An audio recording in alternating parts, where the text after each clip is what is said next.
La bienvenida al doctor Miguel Arias, ex juez de lo penal. Doctor Arias, muy buenos días. Quisiéramos su opinión sobre esta situación que realmente avergüenza a Ecuador, un sistema judicial destrozado, destruido, que ha quedado en una clara radiografía en diversos casos, caso Metástasis, el caso de la justicia directamente, que se enfocó por parte de la Fiscalía, el caso Purga, etcétera, etcétera. En todos ejes transversales, jueces corruptos que actuaron por diversos intereses, movidos en la gran mayoría de casos por el dinero, se entiende que en algunos casos también por extorsiones, pero que han dejado un sistema judicial de Ecuador realmente pulverizado.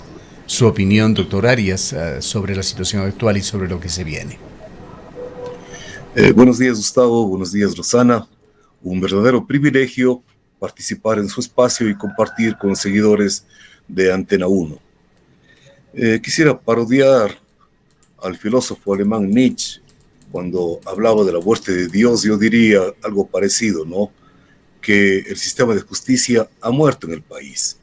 Teníamos algo de esperanza con la activación de esta persecución que hizo la Fiscalía de algunas irregularidades que han quedado en evidencia con el caso Metástasis y el caso Purga, en donde la administración de justicia fue manipulada antojadizamente por quienes tenían nexos directos con la mafia organizada, con el crimen organizado transnacional y a través de la manipulación del poder político. Teníamos, digo, algo de esperanza cuando se activaron estos procesos y descubrimos horrorizados lo que se hacía con la administración de justicia. Pero si algo de esperanza teníamos, esta ha sido finalmente fulminada con la última intervención del Consejo de Participación Ciudadana, cuando de una manera absolutamente irregular, nada transparente, por más que quieran decir lo contrario, con esta designación del actual presidente del Consejo de la Judicatura, doctor Godoy, cuando estamos nada más y nada menos que en plena fase de concurso para designar a los jueces de la Corte Nacional de Justicia, el más alto tribunal de justicia que tendrá que hacerse cargo de muchísimas investigaciones, de muchísimos procesos que están en marcha. Es lamentable cómo el poder político ha deleznado la credibilidad institucional. Decíamos en la Constitución del 2008, con muchísima alegría y con esperanza, los ecuatorianos, cuando se cambió el paradigma de la estructura jurídica del país, de ser una constitución política a convertirla en una constitución de derechos y de justicia, en donde el más alto interés del Estado consistía precisamente en la tutela judicial efectiva, en la tutela de los derechos fundamentales de las personas, de los ciudadanos, y esta tutela hecha por un juez independiente e imparcial. Pero ¿cómo podemos nosotros, los ciudadanos ecuatorianos, esperar que esta tutela judicial sea efectiva cuando sabemos que los jueces han sido designados a través de estas maniobras, ¿no?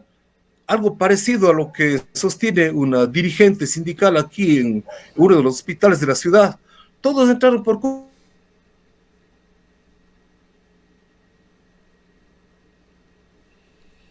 Tenemos un corte que esperamos sea breve por una falla en el sistema de internet. Estamos escuchando al ex juez de garantías penales, el doctor Miguel Arias. Le escuchamos, doctor Arias. Se refería usted a la dirigente sindical cuando tuvimos un breve corte. Le escuchamos. Sí, decía, claro, ella sostiene que sus hijos y sus familiares ingresaron a esa institución mediante concurso. Algo parecido lo dicen los jueces actualmente que están en ejercicio de sus funciones. Ganaron un concurso, pero ¿qué clase de concurso ganaron? Por el amor de Dios, revisemos un poco esas denuncias realizadas por verdaderas personas que tenían voceros internacionales como Luis Pázara, que en su momento puso el dedo en la llaga y dijo que este es un sistema absolutamente irregular y anómalo, que no garantizaba la independencia de los jueces. Y ahora lo estamos viendo. Lo estamos viendo que la mayoría de estos jueces que entraron con esta corriente correísta están vinculados en estos actos de corrupción y ahora persisten a través del empujón grande que dio el Consejo de Participación Ciudadana, persisten en esta metida de la mano en la justicia, porque preparémonos para lo que viene. Estos jueces que serán designados mediante concurso no tienen o no tendrán la probidad adecuada.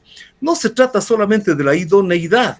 Mucho se habla, por ejemplo, del actual presidente del Consejo de la Judicatura, que es una persona idónea, que ha estado vinculada en el sector público, que tiene experiencia, que tiene formación teórica, pero ¿y la probidad? Perdóneme.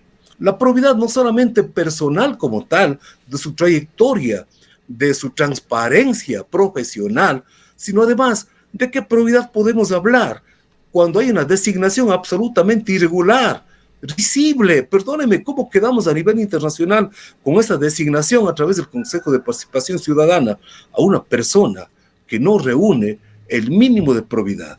Y en manos de este ser humano está la designación de los seres humanos que posteriormente tendrán la decisión para administrar justicia, que es en nombre del pueblo soberano del Ecuador, esa frase ceremonial que utilizan los jueces del país, Cabe en nombre del la pueblo pena, soberano doctor del Ecuador. Arias, ver la realidad que nos rodea, lo que está sucediendo en el país. En la mayoría de ciudades de Ecuador no se puede salir tranquilo a la calle. Aquí, en la provincia de La Suay, vemos esta secuencia de informaciones graves, gravísimas, que vienen desde un cantón Azuayo, desde Ponce Enríquez. Cada semana se encuentra gente decapitada, niveles de violencia que abruman a todas las personas, que deterioran la imagen del país. Ese es el resultado del daño que han producido estos jueces con su accionar. Y allí es donde nos preguntamos si cabe estas penas reducidas a 40 meses, como se ha dado a estos jueces dentro de los procedimientos abreviados. Entendemos de alguna manera las intenciones de la justicia, se lo hace no solo en Ecuador, en otros países, pero esto soluciona las cosas. Por otra parte está lo que usted señala, no aprendemos como sociedad. Se sigue jugando con el Consejo de Participación Ciudadana y Control Social, con Mario Godoy, quien se ha llegado, de acuerdo a las evidencias que se han ido entregando incluso antes de su nombramiento, que responde, por decirlo menos, a sectores políticos interesados. Y ahora hay una denuncia de Gisela Molina, por lo menos ha presentado, por presunto tráfico de influencias en contra de los 7 miembros del Consejo de Participación Ciudadana y Control Social. Incluye también a los legisladores del correísmo, a 2 miembros de la bancada de ADN, por estas irregularidades que se siguen tratando de hacer, estos amarres para controlar la justicia ecuatoriana. Es verdaderamente lamentable. Mire, querido Gustavo, uno de los principios básicos que guía el derecho penal es el principio de lesividad. ¿Qué significa esto? Que los derechos de las personas, cuando son afectados por la acción de alguien que atenta contra, diríamos, su integridad física, su patrimonio, su libertad sexual, tiene una gradación punitiva. El poder punitivo del Estado da su respuesta según la lesión que el sujeto activo de la infracción ocasiona al bien jurídico que protege el derecho. Por ejemplo, un asesinato requiere una respuesta mayor que un homicidio, diríamos, inintencional o un homicidio culposo, lo que ocurre generalmente en las malas prácticas médicas. Por una negligencia, un ser humano fallece. No estamos en la misma gradación que alguien que dolosamente prepara y planifica la muerte de ese ser humano. Principio de lesividad. En el presente caso, con muy buen criterio, usted, Gustavo, lo señala, no es posible que quienes atentan contra la estructura constitucional del Estado, con la credibilidad de la justicia, con la seguridad pública como lo estamos viendo actualmente, reciban una sentencia tan atenuada. Es verdad que la Constitución le otorga a la Fiscalía General del Estado la exclusividad del ejercicio de la acción. Solamente el fiscal podrá impulsar las acciones y negociar las penas. Pero perdóneme, la negociación de la pena debería tener límites cuando estamos frente a una grave conmoción social, porque aquí no se trata de una persona que robó un celular, no se trata de una persona que robó un banco y mató a un guardia, perdónenme. Estamos frente a seres humanos que, prevalidos de esa potestad de administrar justicia en nombre del pueblo soberano del Ecuador, permiten que estas mafias organizadas estén campantes en las calles, actuando de manera libre. Por aquí, Y se olvidan de mí. doctor Arias, muy buenos días. Pues preocupa precisamente, por un lado, toda esta injerencia de la política, de los intereses de políticos o de grupos políticos en la justicia, pero hay otro elemento que ha venido a agravar precisamente esta situación de la falta de independencia de la justicia, que es la presencia del narcotráfico y de los grupos organizados. Vemos que hay estos acercamientos, estas negociaciones con líderes de las bandas organizadas, pero además vemos también, y se ha conocido, estas amenazas de parte de las bandas organizadas a quienes están al frente de la administración de justicia, ya sea abogados, sea fiscales, sea jueces. Es decir, esta situación y esta presencia que se ha radicalizado en el país del narcotráfico también ha venido a incidir de manera importante en la administración de justicia. Buenos días, Rosana. En efecto, cuando el doctor Huerta denunció hace muchísimos años que la narcopolítica estaba tomándose la estructura del Estado, casi no se le prestó atención, no se le dio oídos, y hoy estamos viendo las consecuencias de esa inacción por parte de quienes tuvieron en su momento el poder de cambiar las cosas. Y claro, uno dirá, pero todos los seres humanos tenemos un sesgo, una ideología política, desde luego. No es lo mismo, por ejemplo, un ultraderechista, una persona que tenga una formación ultra religiosa, no tendrá la misma visión frente al juzgamiento de un ser humano que estaría acusado de un aborto, por decirlo algo, ¿no? Todos tenemos un sesgo político, una ideología política, nadie está carente de eso. El problema está cuando, lejos de pensar en el bienestar de la mayoría, pensamos en el bienestar individual, y ese bienestar individual se traduce ahora en el bienestar colectivo de una organización delincuencial que utiliza el poder político para poder operar. ¿Cuántas veces hemos visto que los narcogenerales han utilizado las instituciones para favorecer al narcotráfico? Actualmente estamos viendo nosotros cómo surgen ya varios candidatos para la presidencia de la República, y uno se pregunta, ¿y quiénes financian? ¿De dónde obtienen su financiamiento? Entonces tenemos otra vez la presencia de los narcos en el poder político, y preparémonos para lo que se viene. No tenemos una garantía porque hemos dejado actuar, los gremios nos hemos silenciado.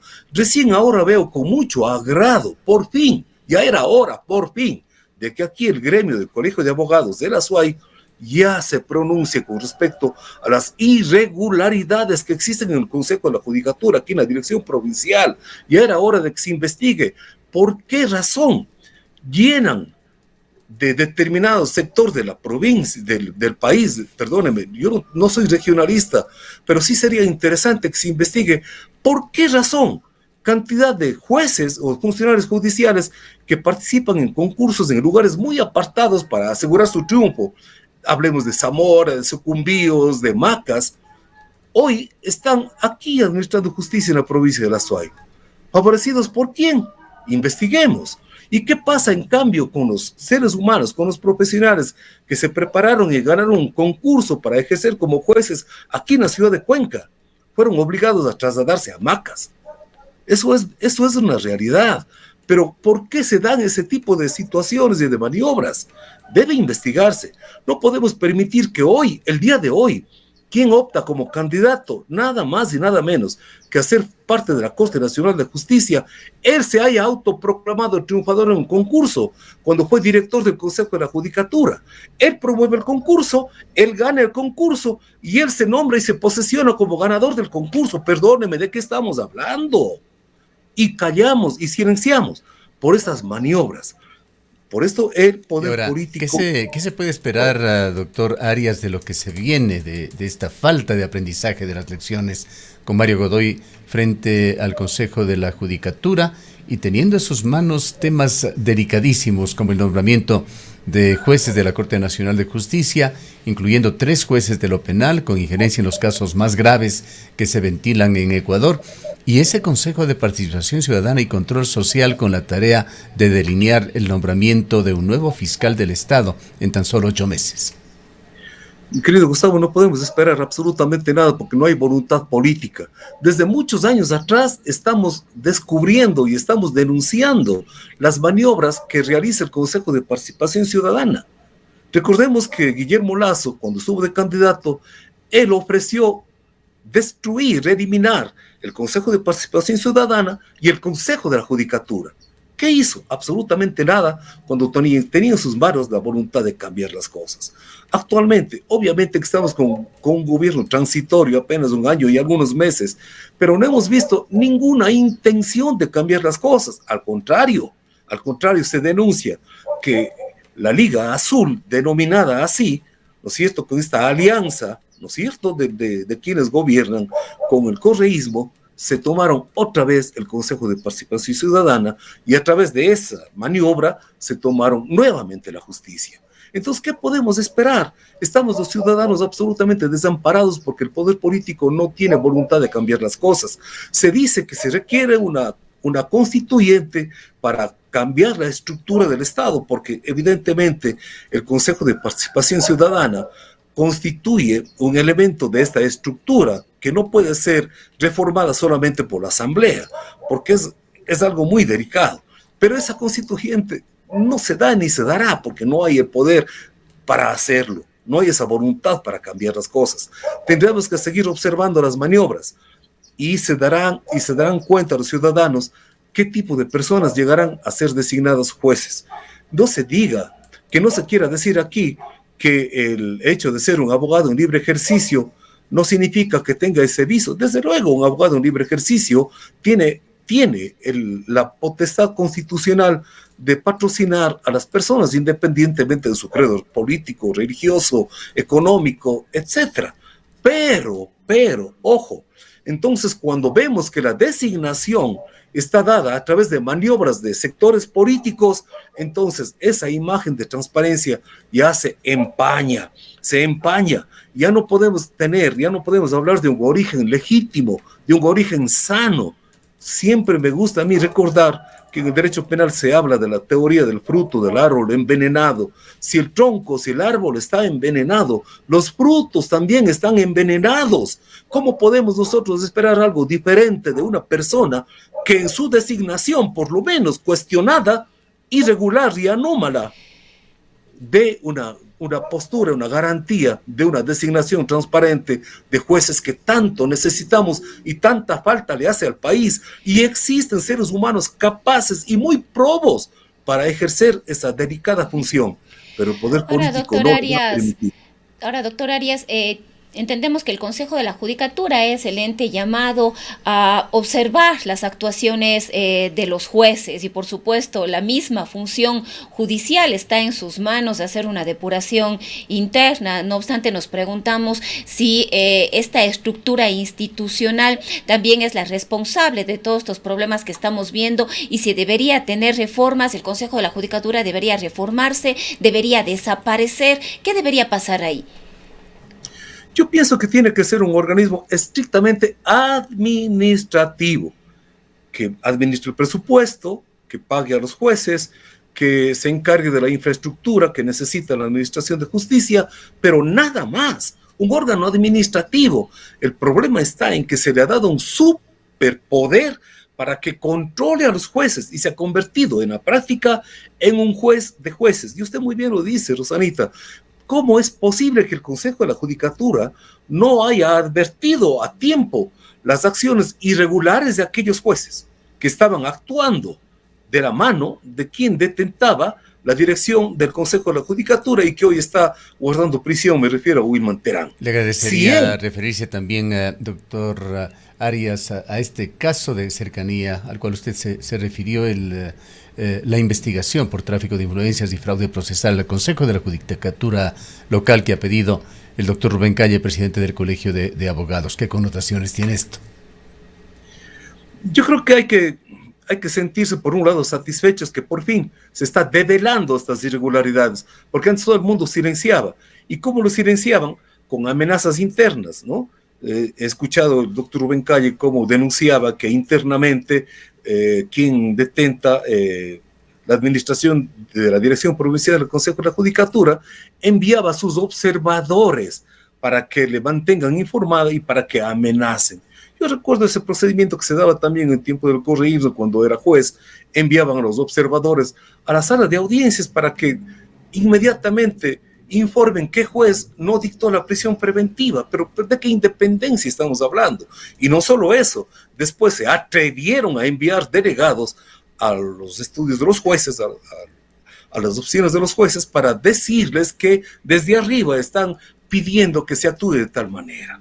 Así se hace, eso está pasando, y ya era hora que se investigue. ¿Por qué no se hace primero una evaluación generalizada a todos los jueces?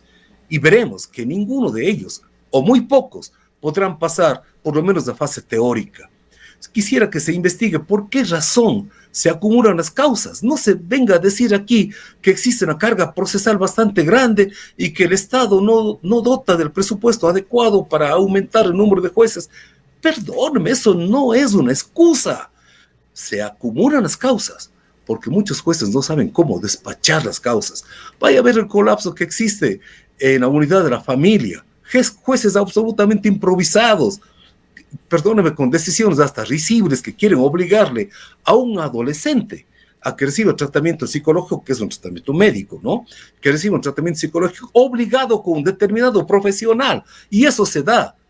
Y cuando se cuestiona, entonces ya no hay respuestas. Doctor Arias, ¿qué pasa? El tiempo lamentablemente se nos agota. Quisiera también una opinión suya sobre qué debemos hacer como ciudad, como sociedad, con este caso escandaloso denunciado en el IES. No nuevo, porque ha sido materia de secuenciales denuncias, este caso de Rosa Argudo, dirigente sindical, que se presenta hoy como una beata digna de ser elevada a los altares. 26 o 23 años, me parece, con una proyección hasta el 2026, dirigiendo los destinos del sindicato del IES, uno de los más grandes del país en las entidades públicas, defendiéndose como uno de sus principales argumentos de que no tienen por qué dar cuentas cuando se trata de un sindicato privado. Mi querido Gustavo, yo creo que casos como el IES, casos como la corrupción que existe en el Consejo de Judicatura a nivel nacional, corrupción en la Administración de Justicia y en todas las instituciones, creo que de alguna manera tenemos que nosotros tomarnos el Consejo de Participación Ciudadana. Hablo en sentido figurado, es decir, eliminar la institucionalidad y los ciudadanos, convertirlos en el verdadero poder que tanto se requiere actualmente. Convertirnos en veedores, en denunciantes y movilizarnos para denunciar, mantenernos vigilantes para ver las respuestas que se están dando a los casos que se denuncian para que no quede en la impunidad. Aquí nos hemos acostumbrado a que pase el tiempo y todo termina, se silencia. No, eso no puede pasar. Los ciudadanos debemos organizarnos. Ya es hora de dejar este silencio absurdo y exigir respuestas. No puede ser que solamente los asambleístas estén buscando que se investigue y se descubra la verdad. Y los ciudadanos no decimos absolutamente nada más que como simples observadores. Creo que es el momento de movilizarnos y de actuar. No se puede solamente esperar que existan organismos de anticorrupción. Yo creo que todos los ciudadanos debemos convertirnos en potenciales anticorrupción. Es la hora de actuar. Es lo que quisiera que todos los ciudadanos de alguna manera nos organicemos. Bien, gracias por habernos atendido, doctor Arias. Con gusto, Gustavo. Declaraciones del doctor Miguel Arias, ex juez de garantías penales en la provincia de La Suay. Son las 8:03 minutos.